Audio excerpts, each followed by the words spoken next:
Shalom, salam sejahtera bagi kita semua. Perkenalkan, nama saya Intan Permatasari dari Prodi PPH 1A. Saya akan mempresentasikan makalah yang telah saya buat yang berjudul Gereja Bersejarah di Kota Medan atau GPIB Immanuel. Bab 1, pendahuluan latar belakang. Pertama-tama, saya akan memperkenalkan Gereja GPIB Immanuel Medan sebagai salah satu gereja bersejarah di Kota Medan, di mana Kota Medan memiliki beberapa gereja bersejarah atau gereja tua yang sudah berdiri sejak zaman kolonial Belanda dahulu. Salah satunya yaitu Gereja GPIB Immanuel Medan yang berlokasi di Jalan Diponegoro nomor 25-27, Kelurahan Madras Hulu, Kecamatan Medan Polonia. GPIB Immanuel Medan ini merupakan gereja tertua di Kota Medan. Bab kedua, isi latar belakang dan sejarah berdirinya Gereja GPIB Immanuel. Gereja GPIB Immanuel Medan merupakan bagian dari Gereja Protestan di Indonesia bagian Barat atau GPIB, yang dibentuk berdasarkan keputusan Sidang Sinode Am ketiga Gereja Protestan di Indonesia atau GPI tahun 1948, di mana GPI sudah memiliki beberapa cabang di Indonesia, yaitu GMIM, GPM, GMIT, dan yang terakhir Gereja Protestan Indonesia bagian Barat atau GPIB. Pada waktu itu bernama The Protestante Kerk in Westelijke Indonesia. Lalu sejarah berdirinya bangunan gereja GPIB Immanuel Medan sendiri dulunya merupakan gereja tua bernama Indische atau Stark Kerk yang dibangun di Kota Medan berdasarkan arsip lembaran kenegaraan Belanda tahun 1912 nomor 497. Lalu di bulan September, tepatnya di tahun 1959, Gereja Indische atau Stark Kerk secara penuh menjadi milik Gereja GPIB. Bagian B, daya tarik dan atraksi wisata Gereja GPIB Immanuel. Pesona gereja ini dilambangkan pada cat putih kusam yang mewarnai dinding gedung yang kokoh. Bangunan ini tidak terlampau besar, namun kemegahannya terasa dari setiap detail gedung.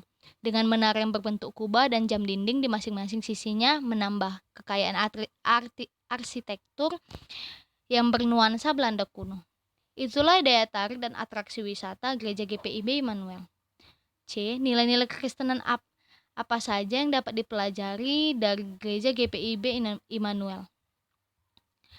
Seperti yang sudah saya jelaskan, Gereja GPIB Immanuel Medan merupakan bagian dari Gereja Protestan Indonesia bagian Barat atau GPIB, di mana jemaat GPIB memiliki perilaku keagamaan atau memiliki 3 perilaku utama yang sangat dihidupkan dalam jemaat tersebut. Ketiga perilaku tersebut ialah persekutuan, kesaksian, dan pelayanan. Melalui ketiga keperilakuan agamaan itu, adapun nilai-nilai kekristenan yang dapat dipelajari dari Gereja GPIB ialah nilai kasih, yang kedua nilai kebenaran, ketiga nilai keadilan, dan yang keempat nilai damai sejahtera. D. Hal-hal yang bisa diterapkan dalam industri pariwisata. Pertama, memperkenalkan sejarah Gereja GPIB Immanuel sebagai gereja multikulturalisme yang menghargai keberagaman masyarakat Indonesia serta menjunjung tinggi kehidupan damai sejahtera sebagaimana yang diajarkan ke Alkitab. Yang kedua, mengimplementasikan pendidikan agama dan mempertahankan nilai-nilai budaya lokal untuk pengembangan sektor pariwisata. Yang ketiga, menjadikan sejarah dan makna suatu objek wisata budaya sebagai daya tarik utama, bukan hanya daya tarik keindahan saja. Sebagaimana yang diketahui, sebagian objek wisata hanya dikenal karena keindahan, sehingga masyarakat tidak peduli cerita atau sejarah di balik objek wisata tersebut. Bab ketiga, kesimpulan dan saran. A. Kesimpulan. 1.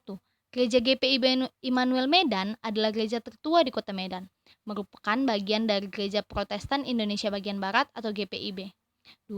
Bangunan Gereja GPIB Immanuel Medan pada awalnya adalah bangunan tua bernama Indische atau Stark Kerk, dibangun pada tanggal 21 Oktober 1921. 3. Gereja Protestan Indonesia bagian Barat merupakan gereja multikultural, yaitu gereja yang dibangun di tengah jemaat yang terdiri dari berbagai suku, budaya, adat istiadat, kebiasaan, maupun geografis yang berbeda. B. Saran.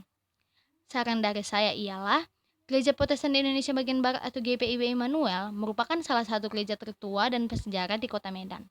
Untuk itu, sebaiknya para pendeta dan pelayan gereja menyebarkan informasi ini kepada seluruh anggota jemaat, agar setiap anggota jemaat dapat lebih menjaga dan menghargai sejarah gerejanya, dan lebih memperkenalkan gereja karena masih ada masyarakat Medan yang belum mengetahui keberadaan gereja ini. Baiklah, sekian presentasi dari saya. Terima kasih atas waktu dan kesempatannya. Shalom.